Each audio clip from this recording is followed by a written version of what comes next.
अ, दिनांक 9/7/2024 रोजी bit मार्शलवरती police शिपाई लक्ष्मण पडवळ हे ड्युटीवर होते. त्यावेळेस त्यांना एक गुप्त बातमीदारामार्फत माहिती मिळाली की कांजाव चौक ते रेगल सेलिब्रेशन या दरम्यान एक टॅक्सी रिक्षामध्ये एक इसम गावठी हातभट्टीची दारू विकत असल्याची माहिती मिळालेली होती.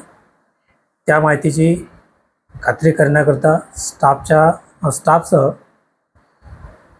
त्या टॅक्सीचा शोध घेतला. ती मिळून आली. त्यामध्ये जवळजवळ 50 लिटर गावठी हातभट्टी दारू मिळून आली.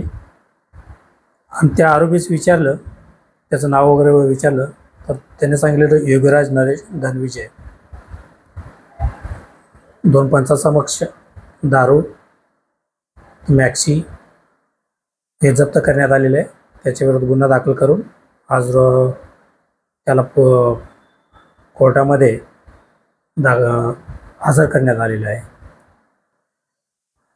आरोपी हातमजुरीचं काम करतो.